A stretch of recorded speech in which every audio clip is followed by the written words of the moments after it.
하마터면 놓칠 뻔한 지구촌의 다양한 소식 총 정리해드립니다. 월드리포트 장원석 아나운서와 함께합니다. 어서 오세요. 네, 안녕하십니까?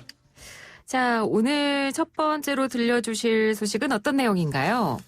경찰의 과한 진압으로 숨진 조지 플로이드의 추도식이 끝난 뒤에도 미국 전역에서는 인종차별에 반대하는 시위가 끊이질 않고 있죠. 네. 어쨌든 다행인 점은 초기에 다소 과격했던 시위가 이제는 평화 시위로 좀 이어지고 있다는 점입니다. 네, 다행입니다. 시위의 취지는 모두가 다 공감하는 부분이지만 또 상점을 부수거나 물건을 약탈하는 행위도 적지 않았기 때문에 네. 이런 폭력 시위에 또 우리 한인들의 피해도 좀 있었고 그래도 어쨌든 분위기가 지금 좀 차분해지는 쪽으로 가고 있다고 하니까 다행이네요. 그렇습니다. 고등학교 3학년생인 안토니오 그웬 주니어가 사는 뉴욕 버펄로도 마찬가지로 시위가 열렸습니다. 여느 때와 마찬가지로 거리에서는 시위에 나선 사람들로 가득 찼죠.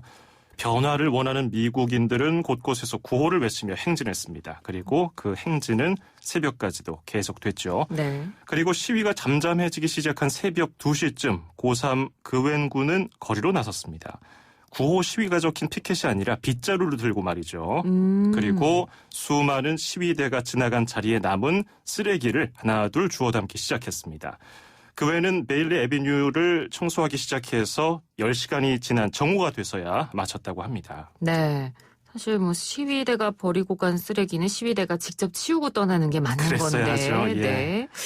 밤새 대신 이렇게 학생이 나서서 청소를 했다고 하니까 그 쓰레기로 피해를 입었던 동네 주민들은 굉장히 이 학생 칭찬을 많이 했겠어요. 하루 종일 칭찬 받아야죠. 네. 동네 사람들에게 금방 소문이 퍼졌습니다. 지역사회 스타가 됐는데요.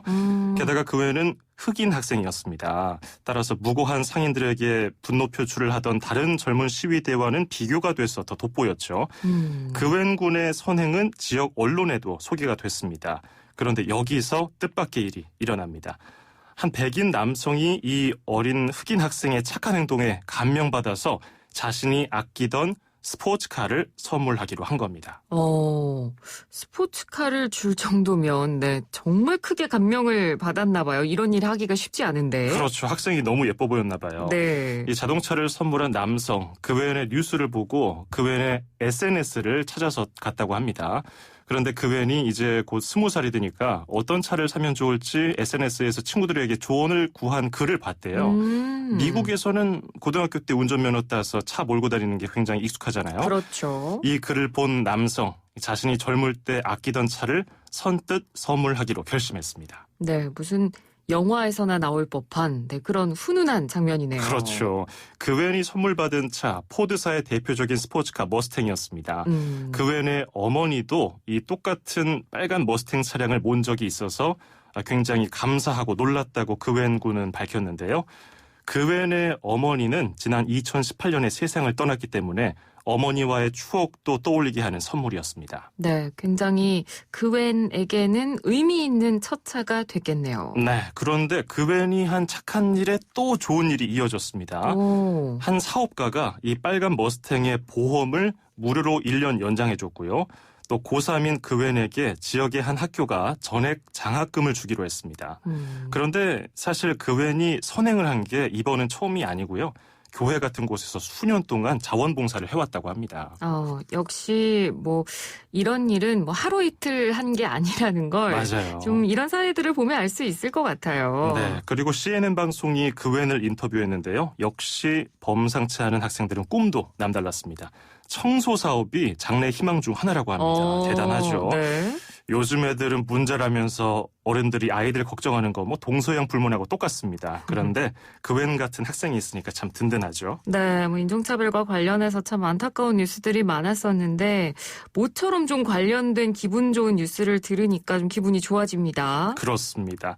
자, 그리고 인종차별 시위 관련해서 스포츠계에서 협회 차원에서 시위를 지지한다는 소식 지난 시간에 전해드렸는데요. 네. 일부에서는 너무 조심스러운 모습 때문에 문매를 맞고 있습니다.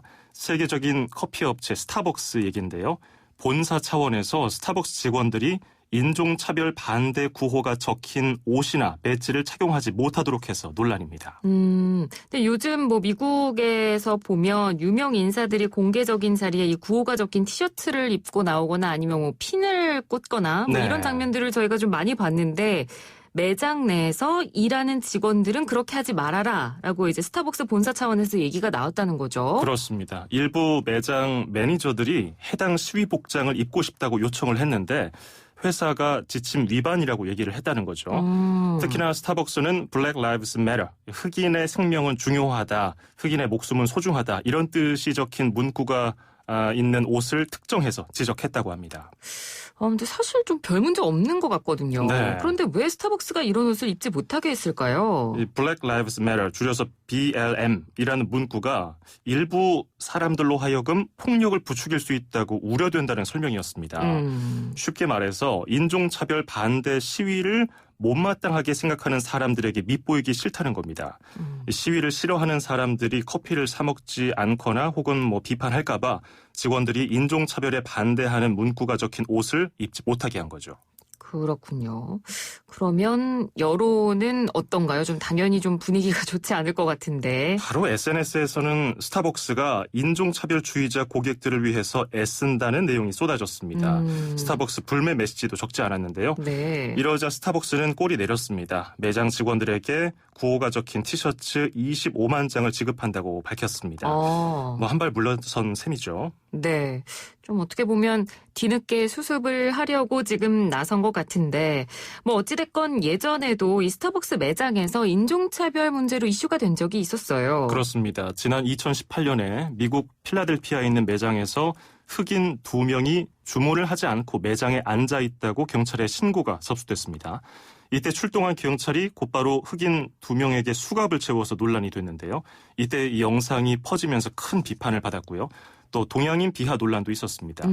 어찌됐든 세계적인 사랑을 받고 있는 스타벅스 커피가 커피 몇 잔 더 팔려다가 미국인들에게 쓴소리를 듣고 있는데 다른 기업들에게는 반면교사가 될 것 같습니다. 네, 그렇군요. 자, 다음 소식으로 넘어가 보죠. 네, 요즘 밤에도 기온이 높아지다 보니까 아직은 에어컨은 좀 이른 것 같아서 창문 열고 주무시는 분들 계시죠. 그렇죠. 이 모기 때문에 새벽에 한두 번씩 깨고 불편한데요. 근데 이 불청객 모기가 유난히 많은 해도 있고요. 예년에 비해서 좀 적은 때도 있습니다. 그런데 유럽에서는 다가올 올 여름에 모기가 극성일 거라는 전망이 나왔습니다. 네. 뭐 여름에 모기가 늘어나는 건 당연한 현상이긴 한데 네. 다른 것도 아니고 이 모기가 많아질 거다라는 예측을 뭘 근거로 한 건가요? 모기가 어떤 환경에서 많이 번식하는지 생각해보면 간단한데요. 바로 고인물이죠. 더럽고 고인물. 네. 이번에 코로나19 대유행 탓에 수영장이라든지 연못같이 고여있는 물, 웅덩이가 관리가 안 됐다는 게 그 근거입니다. 주로 지저분하게 고여있는 물에서 모기 유충이 많이 자라죠. 그렇죠. 그래서 겨울에도 뭐 아파트 지하 물탱크 뭐 네. 이런 주변의 고인 물들에서 모기 유충 잘한다. 뭐 이런 것들도 저희가 많이 볼 수 있잖아요. 그렇습니다. 또 다른 분석도 있는데요. 사람들이 거리 두기를 하느라고 집에서 나오지 않으니까 모기가 피해를 못 먹어서 더 적극적으로 달려들 거라는 전문가 설명도 있었습니다. 아, 네. 실제로 유흥으로 유명한 스페인의 이비자 섬, 예년보다 아시아 호랑이 모기, 우리나라에서는 흰줄 순모기라고 불리는 모기의 개체수가 4배 넘게 늘었다는 보도도 있습니다. 네. 역시나 이 유흥가에서 호텔이나 리조트 수영장에 고여있는 물이 관리가 안 되니까 모기 수가 늘어났다는 분석입니다. 사실 저희가 평소에 모기를 그닥 뭐 이렇게 대수롭게 생각하진 않는 것 같아요. 좀 귀찮은 정도, 맞아요. 물리면 가려운 정도 뭐 이렇게 생각하지만 이 모기가 적지 않은 질병을 옮기는 매개체가 되잖아요. 그렇죠. 세계보건기구에 따르면 해마다 모기로 인해 수백만 명이 사망합니다. 뇌염이라든지 댕기열 같은 20여 가지 질병을 옮기고요. 유럽에서는 올해 여름에 모기 퇴치제가 부족하지 않을까 벌써 걱정하는 사람도 많다고 합니다. 그렇군요. 뭐 코로나19랑 모기가 얼핏 보기에는 연관성이 없었을 것 같은데 이렇게 사람들의 외부 활동을 위축시키면서 모기가 늘어나는 그런 나비 효과를 저희가 이번에 경험하게 되는 것 같습니다. 그렇습니다. 자, 이제 월드리포트 마지막 소식이죠?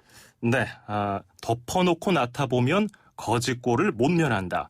1960년대 우리나라에서 시행된 산하 제한 정책을 상징하는 대표적인 표어죠. 네. 이거 못 들어본 분들 없을 거예요. 네. 저출산 고령사회위원회 발표를 보면요. 올해 우리나라에서 신생아가 27만 명 태어나서 합계 출산율이 0.8명으로 떨어질 거라는 분석이 있습니다. 이 수치 그대로 해석하면은 가임 여성 한 명이 평생 낳는 아이 수가 한 명이 되지 않는다는 얘기인데 참 아이러니하게 됐습니다. 지금은 덮어놓고 낳아달라고 정부가 호소하는 세상이 됐죠. 그렇죠. 뭐 인구 수가 곧 국가 경쟁력이 될 수 있는 시대가 이제는 된 것 같아요. 그렇습니다. 인구가 줄면 뭐 영향 주지 않는 곳이 없습니다. 세금, 국방, 교육, 내수 여러 가지가 있죠. 그러니 우리나라뿐 아니라 세계적으로 아이를 많이 낳으면 보조금을 주면서 장려하고 있습니다. 네. 그런데 인구 수로는 걱정 없을 것 같던 중국에도 인구 고령화, 출산율 하락이 현실적인 문제로 다가왔습니다. 그런데 현실 따로, 제도 따로인 사례가 있어서 오늘 소개해드리려고 합니다. 광저우에 사는 한 부부 이야기인데요. 셋째 아이를 낳았다고 우리 돈으로 벌금 5천만 원을 물게 돼서 논란입니다. 네. 셋째 아이를 낳았다고 벌금 내는 것도 황당한데 네. 액수가 5천만 원이라니 뭐 이거는 액수도 상상을 초월하네요. 아우, 막 소름 돋을 정도로 네. 너무 많아요. 네. 중국은 인구가 폭발적으로 증가하면서 생기는 문제를 막기 위해서 오랫동안 한 자녀 정책을 실시해왔잖아요. 그렇죠. 그러다 보니까 부득이하게 생긴 둘째 또 셋째 아이는 출생 신고를 못하고 키우는 사회적인 문제도 있었습니다. 이 둘째 아이가 생기면은 사회 부양비로 불리는 일종의 벌금을 내야 하기 때문이죠. 그러다가 2016년에 한 자녀 정책에서 완화된 두 자녀 정책이 시행됐습니다. 일부 지역에서는 사회 부양비가 폐지됐는데 광둥성에는 여전히 남아 있었던 겁니다. 아, 그러니까 이 광둥성에는 사회부양비가 있으니까 네. 광둥성에 살던 이 부부가 셋째 아이를 낳아서 벌금을 낸 거군요. 그렇습니다. 이미 아들과 딸이 있었는데 셋째가 생긴 걸 알고서 이 두 자녀 정책에 따라서 유산시키려고 하다가 낳았다고 합니다. 그런데 이렇게까지 벌금 액수가 클 줄은 몰랐다고 해요. 아. 광둥성 조례에 따르면 이 정책을 어기면 부부 한 사람당 연간 해당 지역 가처분 소득의 3배를 물어야 합니다. 그러니까 버는 돈의 3배를 내야 하니까 굉장히 황당하죠. 네. 실제로 중국의 최고 국가의사결정기관인 전국인민대표대회 올해 회의에서 3자녀 이상 출산에 벌금을 매기는 정책을 없애야 한다는 건의가 나왔습니다. 중국 출생 인구가 3년 내리 줄어든 이유 탓인데요. 이 출산율 하락이 세계적인 추세인 만큼 중국도 아마 산하 제한 정책이 점차 완화될 것으로 보입니다. 네, 알겠습니다. 오늘 소식 잘 들었습니다. 고맙습니다. 네, 고맙습니다. 네, 지금까지 장원석 아나운서였고요. 1부는 여기서 마칩니다. 잠시 뒤 2부로 돌아옵니다.